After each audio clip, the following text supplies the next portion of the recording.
Drivers, start your engines!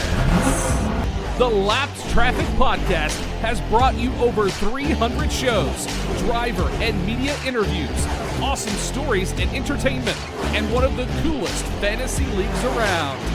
Get ready for another exciting season. Sit back, relax, and try not to get lapped. Now, here's your host, the Professor, Brendan Krause. What is up, Lapped Traffic Nation? Yes, I am your host, the Professor Brandon Crowd. Welcome to episode 332 of the Lapped Traffic Podcast. I am so excited to be back with you guys this week. And how fitting that intro, wrestling style intro. It is WrestleMania weekend. Very excited about that. I'm sure the Twitter will be blowing y'all up this weekend with some WrestleMania content, as well as some Martinsville content, as we got an awesome race weekend coming up ahead. All three series will be racing this weekend, which is awesome. How is everyone doing? Well, our streak of new winners is over. It didn't last too long. We'll get into that in just a bit. Like I said, it's WrestleMania weekend, which means Dustin Albino is going to have to come on from jski.com and recap that over the next week or two. Lots going on. Catering business is doing good, picking up, which is awesome. And this was really cool. Last week was a busy week.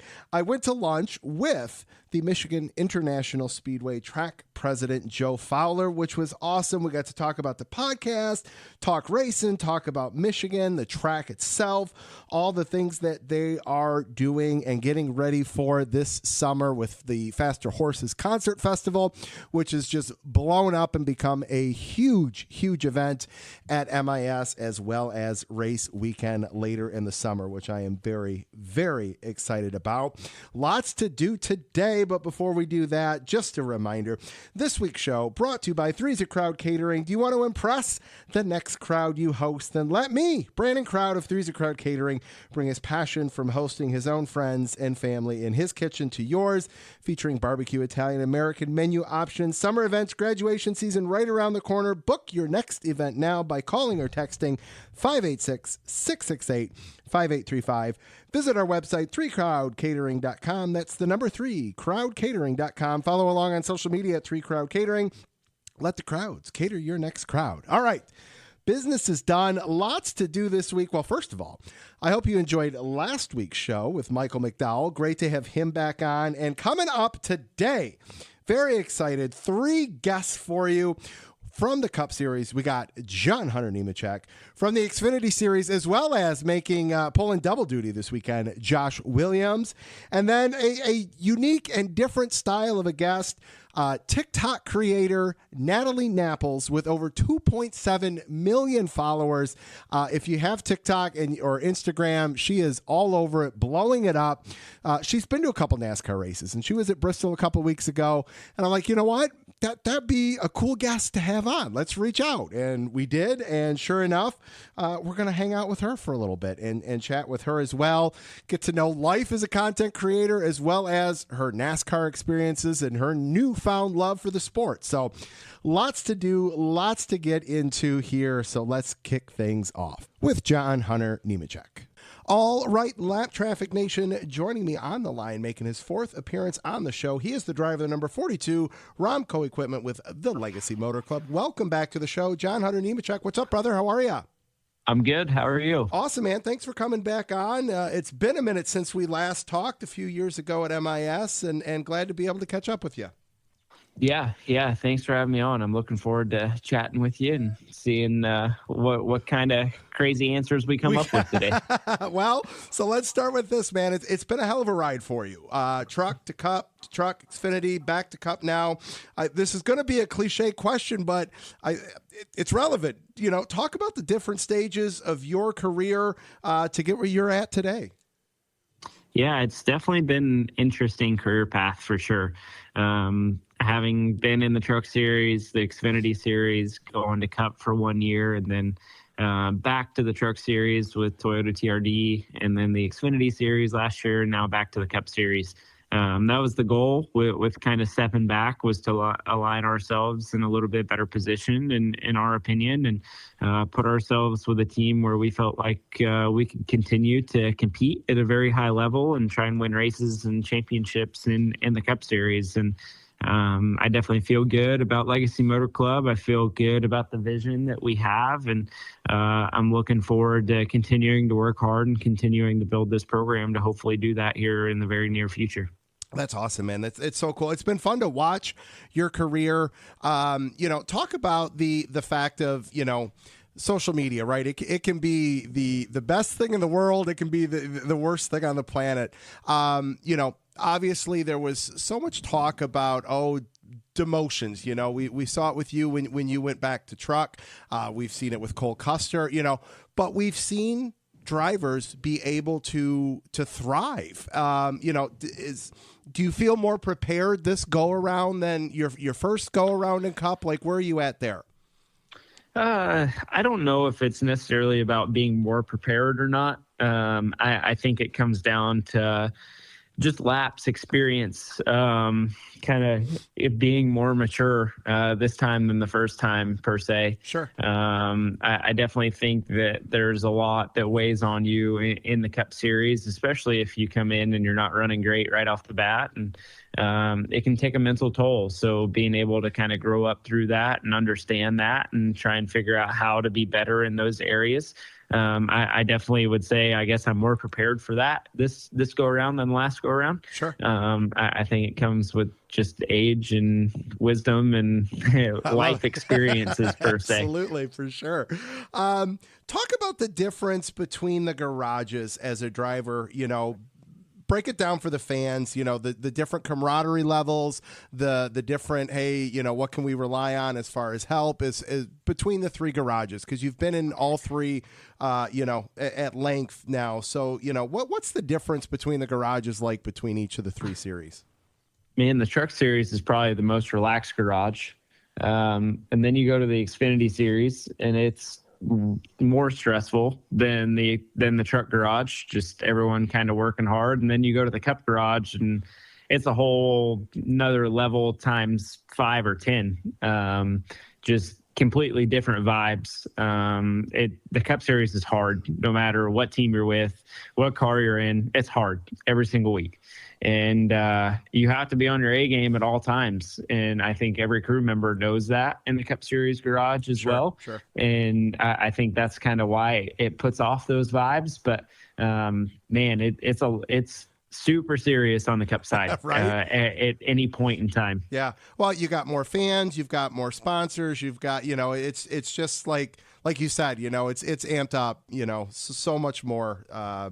And you can feel that, walking through, like you can feel the different levels of stress is if all three race series are running at the track that weekend, like you can feel that as you walk through each section of the different garages. Yes, 100%. Talk about your off season. What was it like for you getting ready, new team, any I assume there's obviously, it's getting a new team, crew chief, crew guys, all of that. What was your prep like for that?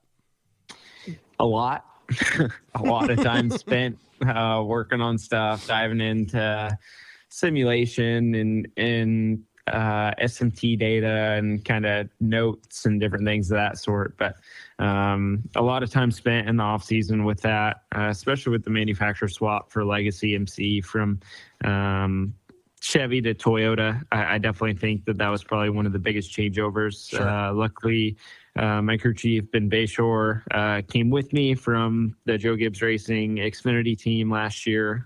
So we at least have a history and have communicated well and have won a lot of races together and hope to continue that trend. But there's a level of comfort there. Sure.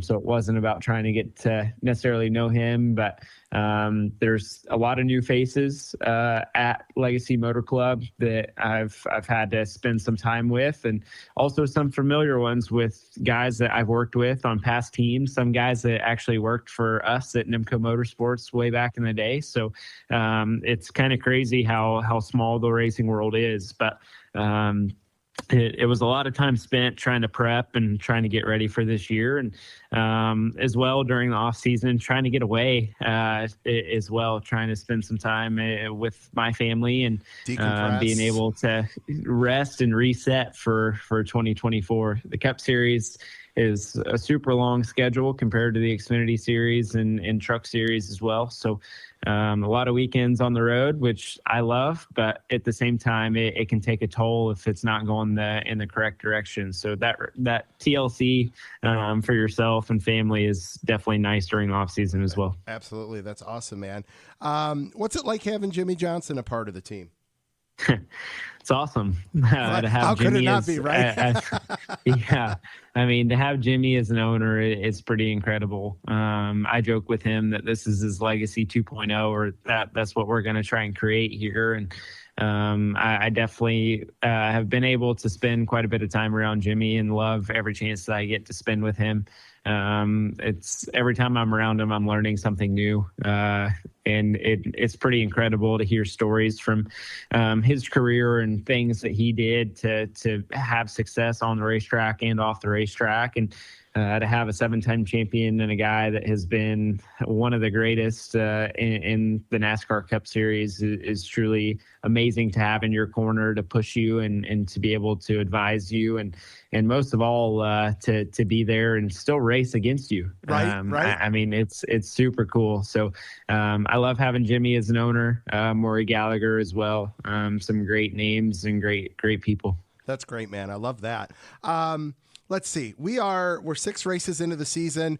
We've basically kind of covered each of the track types, from the super speedways, intermediate, short, road courses past weekend. 2 top 10s for you: Daytona, Bristol. Bristol, man, what a unique beast that was. Talk about where you feel you guys are at as a team right now through the first 6 races. We've had our ups and downs for sure. I feel like we kind of know where we need to get better at this point. We know where we've struggled. We know where we've run decent and made days out of it. So it's a struggle for sure, not having a lot of historical notes and different things to go off of. For myself, it's been trying to adapt to this next gen car. I feel like you have to drive it different than you would an Xfinity car or a truck, in a sense. So it's been a big adaptation for me. I feel like we've been able to figure it out decent so far. We've shown speed almost every week as far as lap time wise, but haven't been able to put great races together at some of these racetracks. So sure. We know where we've struggled. We know where we need to get better, and it's going to be a constant evolution of just progress, I hope. So we're all working towards the same end goal. Sure. One more for you, which kind of ties into what you kind of just mentioned here in terms of, the getting adapted to the new car. We're going to Richmond this week. You've got some really solid finishes at that track in the truck and the Xfinity Series. Knowing that the car is completely different, is there anything that you can bring to help improve performance based on, the past positive results you've had there? Man, I hope so. I definitely think that some things will apply. I mean, the racetrack is still the racetrack, right? The Sure. car may drive different, and it is a different type of vehicle than the Xfinity car or the truck is, but I do think a lot of the same things will apply. I don't have a ton of experience with night races there, so definitely something for me to work on and figure out compared to day races. But Richmond in a whole has been really good to me, and I've been able to figure that place out a little bit, I feel like. So hopefully we can go there and have success. I feel like tire fall off is going to be pretty big this weekend. I think it's the same tire as Phoenix from the spring. So I'm looking forward to it. Looking forward to going to a racetrack that I know and feel really comfortable with. I feel like one of my best racetracks, and seeing what kind of race we can put together. I love it, man. Awesome. Lap Traffic Nation, John Hunter Nemechek, thanks for coming back on the show. Best of luck to you this weekend at Richmond, and look forward to catching up with you soon, man. Thanks so much. For sure. Thanks for having me on. Awesome, man. Take care. We'll see ya. Thanks. Bye. All right. Great to catch back up with John Hunter Nemechek there. All right. Let's do just a very, very small recap from this past weekend at Richmond, because there is a lot still to get into. On the Xfinity side of things, Chandler Smith picked up the win. Very popular pick in Lap Traffic Fantasy. And I suspect he will continue to be a very popular pick in Lap Traffic Fantasy as the season continues. Over on the Cup side of things, Denny Hamlin and Toyota, those two just go hand in hand at Richmond. They dominate. I'm not surprised Denny Hamlin picked up his 5th win this past weekend at the track. And if you look at the last 15 trips at Richmond, Toyota's got 8 wins. So, It's definitely Toyota favored, that's for sure. The big question, did Denny Hamlin jump? I'll get to that here in a minute when I get to some of your guys' feedback. But the one thing, rain tires, first points oval race that those were ran, which was pretty cool. Save time from a rain delay perspective. Just another step NASCAR taking. Who would have thought we'd see that? Who'd have thought we'd see NASCAR move a race date, let alone time, which we've seen that already this year. Some pretty solid steps taken by NASCAR this year alone, and just a handful of races, which I think is pretty cool. All right, I asked for some of your feedback with regards to what your takeaways are after Richmond. Matthew Kendrick at CH9SE fan. It was good. Bit of a cluster thing for stage 1 with the wet rain, but it was successful, so that was good. Richmond is a long, methodical race, so a lot of fans might not get why it's a good race. Xfinity sucked because NASCAR didn't give them enough tires. 3 sets barely did the race. Yeah, I was kind of surprised by that as well. Didn't we run into our tire issues and set allotment issues at Bristol? You have 3 sets, definitely not enough there. Jeremy at Lost_10 Socket. Did Jenny jump the restart? Yes. Am I glad he won? Also yes. There would have been no difference if he had done the same thing a second later in the zone. Everybody just loves to hate on Denny. Denny does catch some heat. There is no doubt about that. EJ at The Real EJ Gold. I thought Richmond was intriguing as hell. Enough going on throughout the race, throughout the pack, that it never allowed my usual stage 2 nap. I could have done without the added drama of the OT. Screwed up my fantasy points big time. My 9th to 7th move in LTFantasy is nice, but a Truex win probably would have been good for a top 3. Damn it. I love that, EJ. And hey, who doesn't love a little snooze during stage 2? I've been known to do that myself. Scott Wagner at 1985 Wagner. Ford is improving. Toyota is damn good on short tracks and road courses. Hopefully it's more than an HMS JGR championship contender for. Scott, I'm going to piggyback off that with you on my takeaway for this weekend. I think Chevy has the speed at the big tracks, and Toyotas seem to have the number for everybody on the short track. For me, I think jury's still out on road courses, but I'm with you. Toyota definitely is going to be favored in quite a few of those throughout the rest of the season. And Ford just flat out has some work to do. There's no doubt about that. And yes, I definitely think Jenny jumped the restart there, and he is, the what do you want to say? He takes the heat for that kind of stuff. NASCAR ruled it was a fair restart. Like I said, I think he jumped. Would it have made a difference? I don't think so. But yeah, I think he rolled that a few, 20, 30 feet sooner than what he should have there, or whatever it may have been. But, it is what it is. There we go. On to Martinsville. All right. Let's do a little lap traffic social media. And then, since we're at the social media segment, I think it's perfect time to talk to our social media content creator, first-time guest, Natalie Napples, here in just a second. Everybody, make sure you check out the website, thelaptrafficpodcast.com, Facebook, The Lap Traffic Podcast, TikTok, Twitch, Instagram, Twitter, all at Lap Traffic PC. If you've made it this far to the show, leave a review, tell your friends, all of that good stuff. And don't forget that I've got Lap Traffic koozies, stickers, all that good stuff to send out to you for free. All you got to do is reach out to me, fill out the contact page on the website, shoot me a DM, at me on Twitter, all of that good stuff. Happy to get that out to you. Okay. Very excited about this. I've plugged it, and I am so excited to get to talk with her because she's awesome, and I hope this isn't the last time she's on the show. Who knows? Maybe we'll even see her at Michigan from TikTok. You can follow her at @Napples. It is Natalie Napples. That's funny. All right, Lap Traffic Nation, take 3. Joining me on the line, making her first appearance on the show with over 2.7 million followers on TikTok, the girl of 2.7 million jobs, a diehard sports fan and NASCAR fan. You can follow her on Twitter at @Napples. Welcome to the Lap Traffic Podcast, Natalie Rose. What's up, girl? Hey, how are you? I am awesome. Thank you so much for coming on the show. I am really excited to get to chat with you today. I've had the drivers, I've had the media people on from NASCAR, track presidents. You're the first content creator to be on the show. And I mean, when I go big, you go big, right? You get someone at your caliber. So thank you for coming on and taking some time. What's life like as a content creator? Yeah, thanks for having me. I feel honored, first of all, to be your first content creator on the podcast. Thank you. Life is freaking crazy. You have to be so moldable and willing to just have whatever's thrown at you and just work with it. So one day I'm in town. Some days haven't even been home for like 15 days, I never know what to expect, but I wouldn't have it any other way.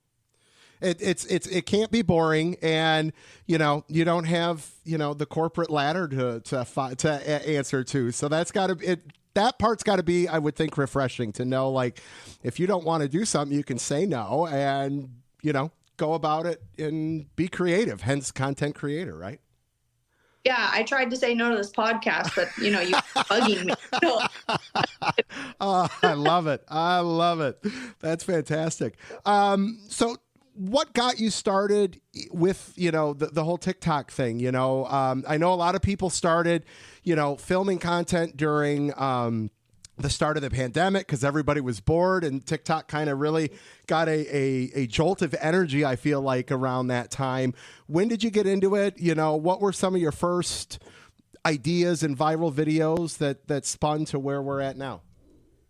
Yeah, you hit the nail on the head with that. I feel like I am one of many people who got on the app during the pandemic, so I could have some form of a creative outlet so I wouldn't go entirely crazy. And between luck and a good idea, I took off, and I have just tried to ride the wave as long as I can. And I've been extremely grateful and haven't taken a single day for granted for the stuff that's been, the opportunities that have been opened up for me.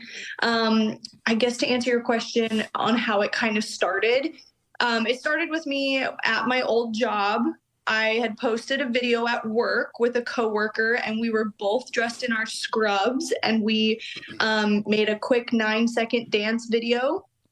And I had a really mean comment get posted to the video saying, "Remember when you're supposed to be saving people's lives, but instead you're at work making TikToks." And because I was in scrubs, that person automatically thought I was a nurse and I wasn't a nurse. Sure. And so we made a clap back video in response to that comment. And I held up a sign saying I'm not a nurse. And I was also in my scrubs. And the caption said something along the lines of, "Let's guess what I do for a living."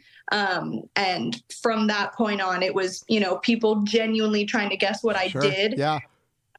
Like, okay, well, if she's not a nurse, what else? What other profession requires someone to wear scrubs? And so there were legitimate guesses on it. And then this is what I love about TikTok is the wittiness of followers.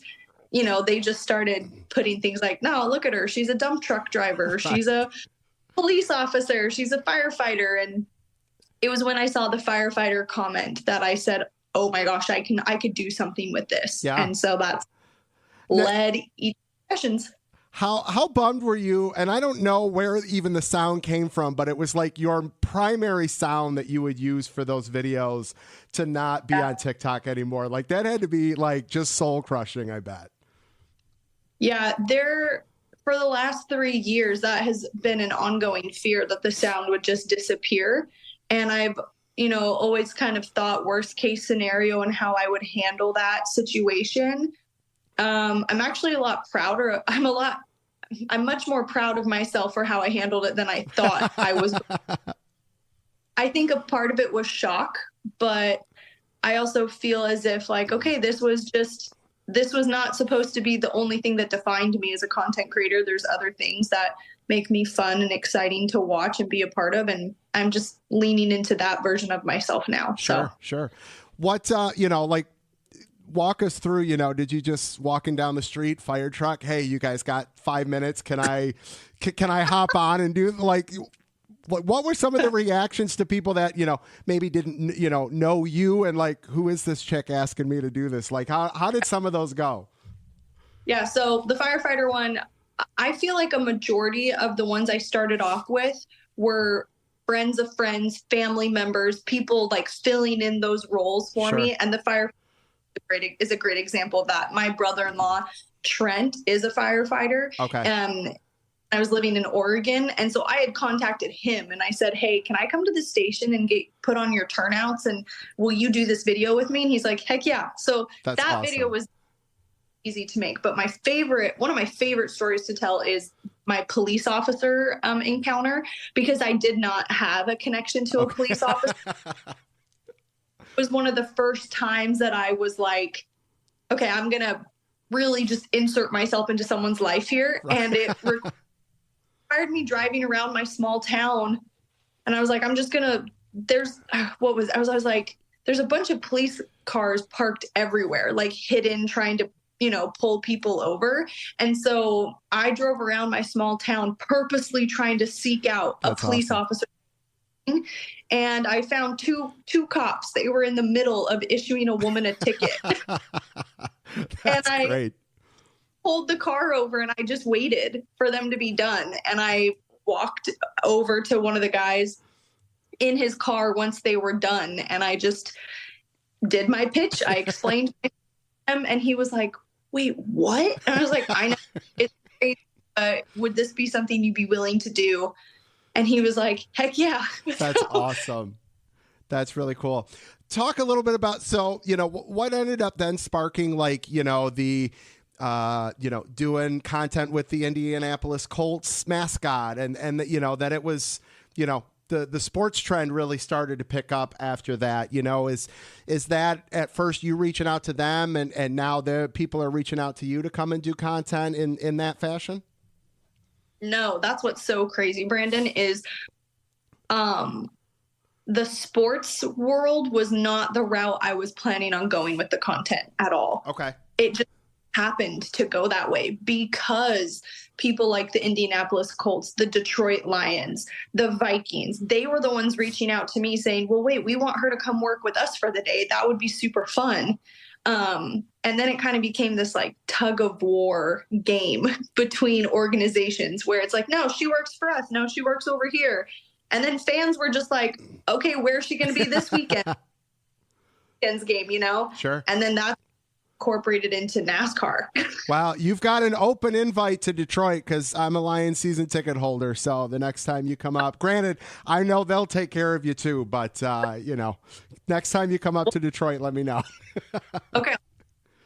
Let's see. How much of it comes natural? How much of it is, sitting down and actually trying to, write material? Ooh, that's a really good question. I think I would say about 85% of what I do comes very naturally because I enjoy what I do so much. And I think brands and teams and organizations recognize that. And that is kind of what sets me apart. I don't know. I only feel like there's been a handful of times where I've really struggled with having to create the content. Other than that, I just see something and I go, oh, there's a voiceover in my head right now that I want to do. Oh, there's a skit that I have in my head. Sure. So, that's awesome. What, and from like an editing perspective and things like that, do you have it down pat to where it's one takes in post or, is it, perfecting and making sure there's no, coughs or any, any of that kind of stuff in the videos?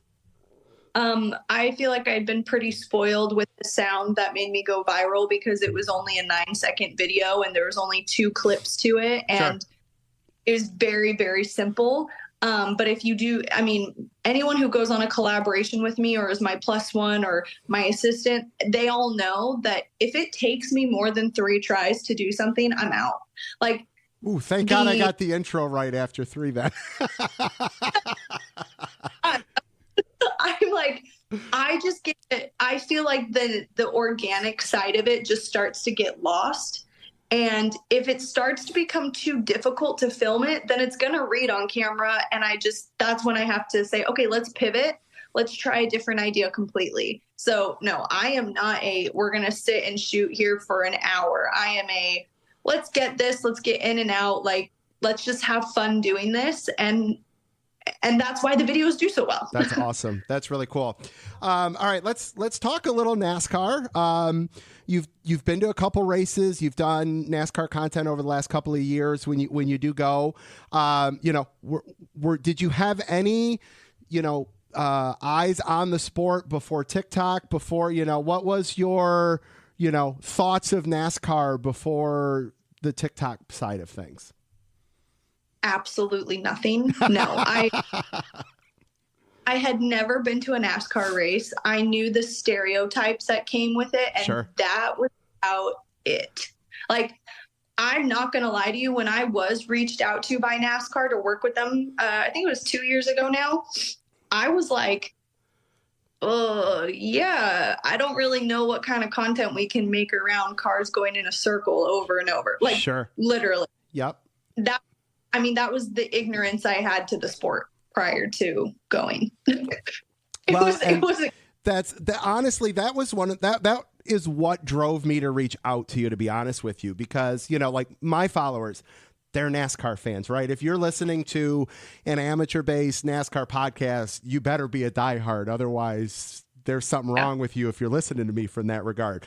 You've got such a wide audience span that's what I loved about the videos. And like I said, why I reached out, because you were able to help, break that, what you just said, like the stereotype of, oh, this is my, uncle and grandpa's NASCAR, and, can really help show that a NASCAR race weekend is an event weekend. If you want to make it about, the race, you can. If you want to make it a guy's trip, you can. If you want to make it a girl's trip, you can. And the racing can be secondary, and it's just a weekend of entertainment, fun, and all of that. So that's why I loved what you did with your content for it, because it can help get that message out to an audience that may not realize that. Absolutely. The one thing I love about what I do so much is that when I go and shadow a job or I pose as a new professional every day, there's a lot of stuff that I go into knowing absolutely nothing about the what's it called? The career, Sure, right? Sure. Or the profession. And then I leave 48 hours later and I know just a little bit more about it and I appreciate it even more. And that is exactly what happened with NASCAR. And I have told people this story so many times, specifically in regards to NASCAR, is like, take a girl who, grew up watching football and baseball, but not anything other than that. And I get to go to a race weekend and I left that weekend kind of in love with the sport. That's awesome. I love that. So, what tracks have you been to? Has it just been Bristol? Because I know you've been. I went to Bristol and I went to Atlanta Motor Speedway. Awesome. Both very, very awesome tracks. So I know your first go around, I think you did some work with Tyler Reddick and Martin Truex Jr.'s team, if memory serves correctly. And then this time around, I saw you were there with a lot of other content creators. Justin, who is just, he's an awesome account to follow and all of that. So he would kill you if you called him a content creator, which he'll get over it. But guess what, Justin? You are a content creator. He's like, I was like, shut up. That's great. So what was the experience like this time around? Very different. The first time around, I was not in a suite. I was not with any other content creators. I got to bring like a +1 and got to go in the grandstands and kind of experience it, right way. Like general admission, the right way, I would say. And this time around, we were put into a suite, which I was very appreciative of. got to meet a lot of other NASCAR fans, and was able to ask questions about the race or the weekend without feeling totally stupid, you know? Sure. Do you have a driver now? It would be the big question that I'd get scolded for if I didn't ask you that at this point in time. No, so to be fair, if you go look at my content, I was wearing Kyle Larson gear, but that's only because I didn't like any of the other drivers. So all right, that's a great point. And you know what? Like, you know, tag fanatics in something because you might be able to get something done. I know a lot of people that listen to this show, and myself included. The apparel from a NASCAR perspective, like if you go out to the track and you're walking around the haulers outside the grandstand area, all of that, you can tell it was just copy and paste with refill of, you know, that driver's, like there's no originality anymore in the NASCAR apparel. And, you know, that leads into a lack of kids apparel, a lack of women's apparel and cool creative things that would make someone want to go, oh yeah, I got to have that. So no, I totally get what you're saying there. So to answer your question, I just don't want to confuse people if they go look at my account and they're like, what the heck? She's wearing Kyle Larson gear. Yes, I know, but I am an Austin Dillon fan. Okay. And I do feel I have to say Kyle Busch just because he's kind of like a controversy as well. Absolutely. So. Yes. No, he's definitely, if for my wrestling fans out there like myself, he's the heel sometimes, which is awesome. So absolutely. How about you? Who's your driver, Brandon? Great. Okay. So before the podcast, right, like grew up in with the sport. My driver was Kevin Harvick. Like my man cave in the basement is decked out in Kevin Harvick, and cool. He's retired. Obviously now he's doing the broadcast side of things. And that's been a question I've gotten a lot. Well, who's your new driver? And it's one of those things that a lot of NASCAR fans that had, you know, Jimmy Johnson as their driver, Jeff Gordon as their driver, you know, you put 20 years of passion and fandom behind one individual person.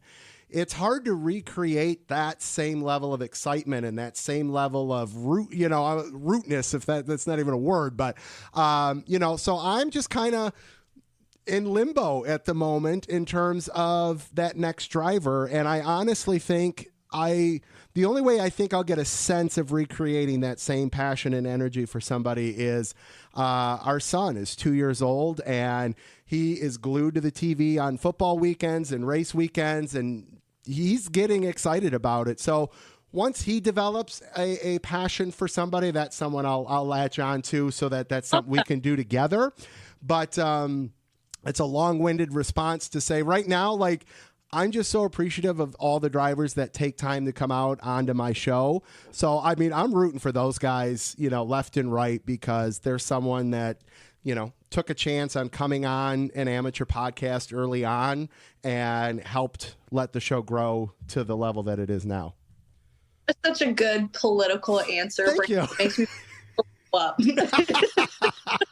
Oh my God, I love it. That's great. That's so cool. So what, you've been to Atlanta, been to Bristol. I know you moved to Tennessee, so that kind of probably helped with the Bristol location there. Did anybody try to coax you to your next race or next track?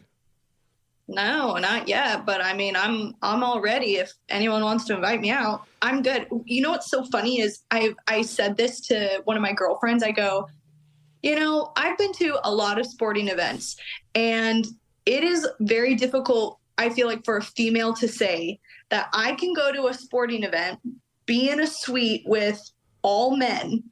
And I mean, it was literally me and my plus one and one other female that were there, and feel so utterly safe with, Absolutely. with NASCAR fans. Yep. Like, I mean, I go to like a NFL game and I'm pretty much glued to my plus one most of the time, because you just don't know what you're going to get or what to expect with fans there.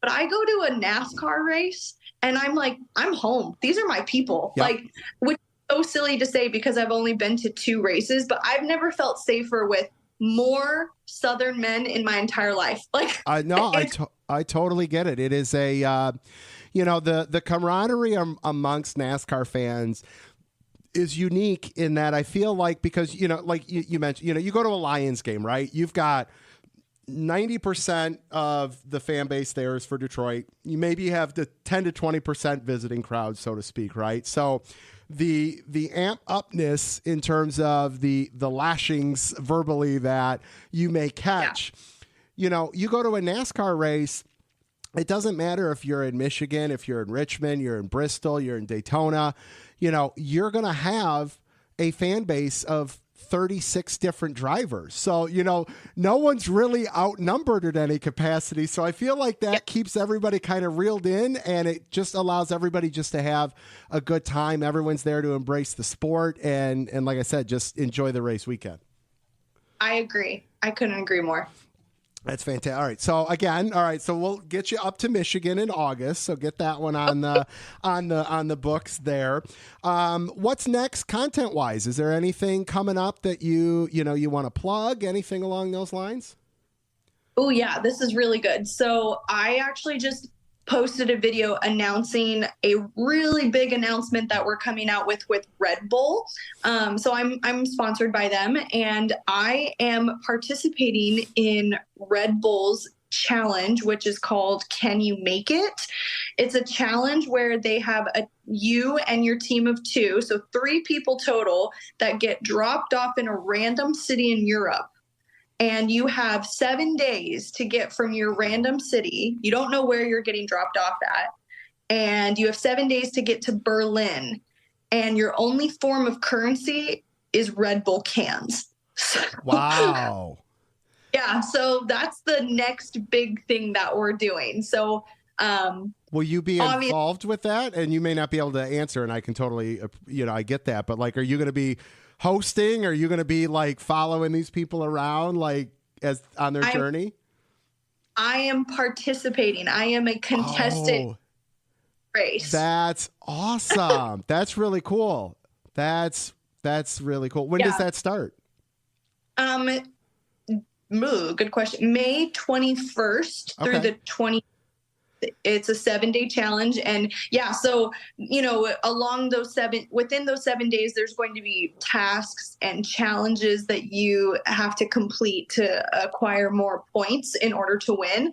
And so, people are, submitting their applications from all over. There's going to be, I believe, 265 teams total that get to compete. And I'm one of those 265 teams that is competing to win it all. Did you get to pick your teammates, or are they, is it randomly selected?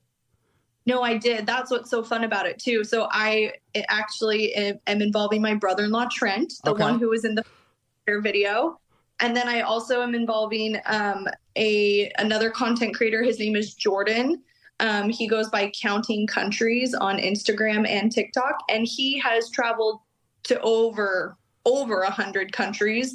And so I was very strategic about picking out my teammates because Jordan's great. He's most likely been to any of the countries that we're getting dropped off in, and he'll kind of know the lay of the land. And Trent, fighter, his whole job is to be a problem solver. So he's going to help us figure out how to get from point A to point B. That's great. That's fantastic. I love that. That'll be fun to watch. And will you be able to blog your experience on TikTok throughout the way and all of that? Bits and pieces. There will be a lot to come, but because I'm participating as a normal contestant, none of us get to use our phones. We'll have a phone that's given to us, and I'm sure we can blog along. But yeah. Cool. Very cool. Any plans for the Easter weekend coming up? Oh, just going to church, making some cinnamon rolls and some quiche, and maybe painting some Easter eggs. But nothing too crazy. I love it. Very cool. Well, Natalie, tell everyone where they can follow you across all of your social media platforms. Yeah, thanks. So you can follow me on Instagram and TikTok. It's Napples with 2 N's. So it's Nnapples. and you'll find a cute little pink picture of myself, and that's where you can find me. Awesome. Natalie, thank you so much for coming on the show. I really appreciate it. It was great to hear your story, and I'm excited to get that out to my followers and fan base. And I like I said, I can't reiterate enough how much I feel like someone that has the following that you do, getting NASCAR out in such a wide platform, what it does for the sport. I think that's incredible. And hopefully we can continue to get more new fans in through content like yours and what you put out there. So thank you so much for coming on. Hopefully this isn't the last time we have you on the show, and I hope you have a great weekend and good luck on your Red Bull challenge and all of that good stuff, and look forward to talking with you soon. Thank you. Thanks so much for having me. Of course. Take care. Well, Lap Traffic Nation, there you have Natalie. Really, really enjoyed talking with her. Hope you guys enjoyed that. Something different for the show. Let's keep things going. Let's get things right back NASCAR related. And let's talk to Xfinity and Cup driver Josh Williams from Kaulig Racing. All right, Lap Traffic Nation, joining me on the line, making his second appearance on the show, he is the driver of the number 16 and 11 Alloy Employer Services and Call811.com Chevy with Kaulig Racing. Welcome back to the show, Josh Williams. What's up, brother? How are you? Oh, pretty good, man. We're just here at the shop, getting fitted in the Cup car and having some meetings today on the Xfinity side. Just trying to get prepared for this weekend. Yeah, man, pulling double duty. Are you excited about that? Oh, yeah. Yeah, it's going to be fun. It's going to be quite a few laps around that paperclip this weekend. Yeah, man, it is. So, listen, man, it's been a hell of a year. Like, literally, we're kind of just past the year mark of the infamous Atlanta race there. And, you know, what's the ride been like for you, man? It's changed drastically over the last 12 months, I can tell you that. You know, it's been pretty exciting, you know, to see the fan base grow, you know, around Josh Williams and, you know, everything that we do off the track and on the track. So that's been pretty neat to watch. And, you know, being over here at Kaulig Racing and being a part of this program has been something special for sure. We finally got our feet under us here after Richmond. So hopefully we can keep this momentum up and keep having good, solid finishes. No, for sure, man. What was the adjustment like for you moving teams, you know, getting used to, you know, new shop, new teammates, new employees, new track, pit crew guys, all that good stuff? Yeah, it's been different. You know, every time I come in the shop, I try to work on these race cars and they get mad at me and tell me that I'm just a driver. So that's been a big adjustment for me. And, I'm actually wearing blue jeans and a polo here at the shop, and I usually don't do that. I usually got work clothes on, but you know, that part's been pretty cool, man. Just trying to, you know, focus on the driving side of things and just, you know, try to improve myself and you know, just learn how these big teams operate. You know, they got a lot of information and a lot of tools that we can use to be better, and you know, just trying to utilize all those programs. No, that's great, man. I'm very happy for you. It's been fun to watch and see you grow in such a short period of time. Well, you've been around a minute, but to be able to see the transition change so quickly has been a lot of fun to watch. You know, the first couple races, you know, obviously Daytona's Daytona, Atlanta's Atlanta. Like you mentioned, you know, pretty solid finish this past weekend. You know, where are you at as far as where the team is, you know, 4 or 5 races into the season? You know, we have had a rough start, you know, just bad luck and circumstances out of our control. And I feel like Richmond, we put a good race together and we had a really fast race car. And, you know, I don't want to be frustrated with 12th, but we were a lot better than 12th place, you know, on the racetrack itself. So happy that we had a good finish, but you know, we still want more, and we're going to go into Martinsville this weekend and have a good finish again, and you know, keep climbing that ladder. No, that's great. You know, Martinsville, as I said, you know, double duty. You've got some solid finishes there in the Xfinity side of things. You know, how much of a struggle will it be in terms of double duty, the Cup car side of things versus the Xfinity side of things? You know, it's going to be different, right? The cars are polar opposites, so it's going to be a little bit of getting used to swapping into the Cup car. But We had a good, solid showing at the Clash in the Cup car at the first part of the year, and we're going to try to take some of the things we learned there and apply it to Martinsville, and hopefully have a good finish there and learn a lot. Anytime I can get an opportunity to drive these Cup cars to learn about them and know how they drive is, that's our goal this year, is just to try to get some seat time every chance I get and learn. So, one day we'll be full time in the Cup Series, right? So you gotta get that practice in. Absolutely, no doubt about it. Is there, and if you can't answer this, I totally get it, are there a few more Cup races potentially on the books for the rest of 2024? I think there's a few more. Hopefully we can put some more stuff together. We got great opportunities here at Kaulig Racing to run the 16 car a couple times this year. So hopefully we can get a few more starts in that thing and, keep trying to build the Cup side program as well. For sure. Speaking of Kaulig, I have been big fans of Kaulig. They've been big fans of Lap Traffic. I've had a lot of guys on throughout the years, one of which being AJ Allmendinger's been on the show quite a few times. What's it like having him as a teammate and to be able to, learn from his experience and him being really one of the fundamental drivers in helping develop Kaulig Racing? Yeah, AJ, he's a character. I tell you what, you never know what you're going to get with AJ. You might get happy AJ, you might get angry AJ, you might get AJ after a bad day at golf. So it's interesting, but I've leaned on him a lot. At the beginning of this year to try to help me get up to speed and things like that. Because these cars are a lot different than what I'm used to in years past. So he's been a huge help on shortening that curve up for me. And he's really good at the racetrack to bounce ideas off of and things like that. He's a veteran in our sport, and he's probably one of the best. That's awesome. I love it.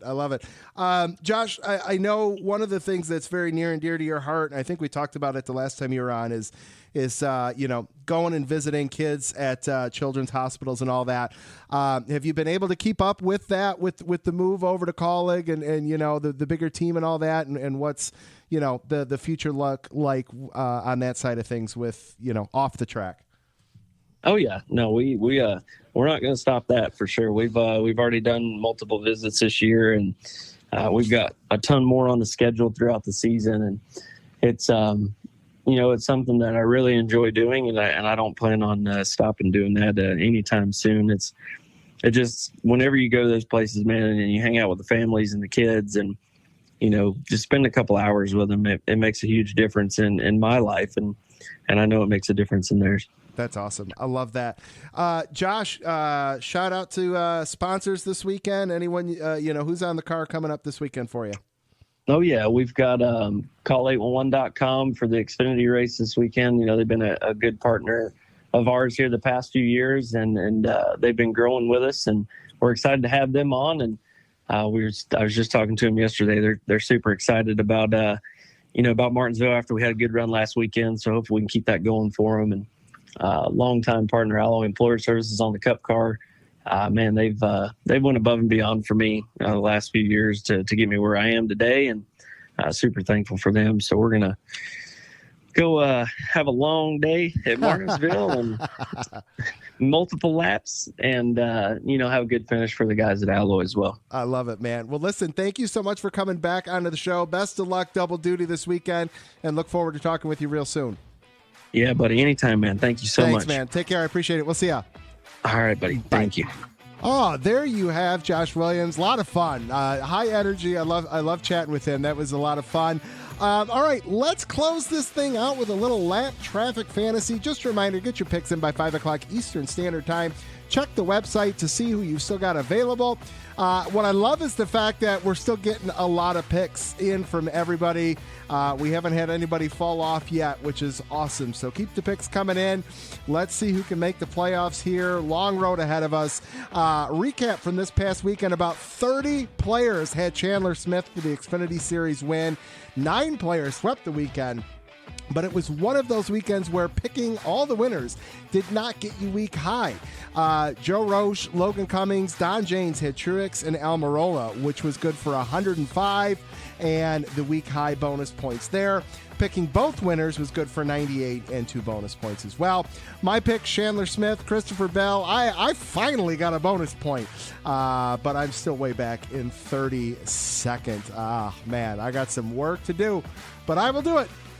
Let's see. Top 10, segment 1 right now. In first place with 728 points, David Mullins. In second place with 700 points, Matt Dombrowski. In third with 684, Mark Ludington. In fourth with 683, Dalton Brooks. In fifth, 662, Robert Riggs. In sixth with 651, Kent Dolphy. In seventh with 650 is Eric Gold. In eighth with 646 is Joe Trelone. And in ninth place with 643 is Kim James. And wrapping out the top 10 is her son, David James, with 641. I love that. That's a family affair there. We got mom, dad, and son in it. We've got a couple of those, which is really awesome to have that in the league. Over to the bonus point side of things, we've got Aaron Studwell, David James, David Mullins, and Robert Riggs, all with 5 bonus points. We got Andrew Yu, Brian LaFell, Carson Hagelin, Charles LaPearl, Dalton Brooks, Eric Gold, Kevin Hahn, Mark Ludington, Matt Dombrowski, Michael Palmer, all with 4. Bunch of you guys have 3. A lot of you guys have 2. And then there's still a few of us like myself that just have 1. But we'll pick up a few more as we go along. That is for sure. All right. We are going back short track racing at Martinsville. It's one of my favorite tracks, as is, I'm sure, for most of you as well. Our defending Cup Series champ picked up the win last fall at Martinsville. Our winner from this past weekend at Richmond is also no stranger to victory lane at Martinsville. He's picked up 5 grandfather clocks. If you still have him available for segment 1, I wouldn't be surprised to see a lot of people pick Denny again this week. Will your strategy change as we're about halfway through segment 1? Who takes home the grandfather clock? We will find out this weekend. But first, it's time for my picks. And yes, my strategy is changing for sure. I need to make some noise here, so we're going to switch it up a little bit. For the Truck Series, I am going to go with the 18 of Tyler Ankrum. In the Xfinity Series, I am going to go with the 8 of Sammy Smith. And for the first time, I am going to pick the 4 car that is not driven by Kevin Harvick. No, it is driven by Josh Berry, who I think is going to have a great run this weekend at Martinsville. There you have it. All right, Lap Traffic Nation, that is going to do it for episode 332 of the Lap Traffic Podcast.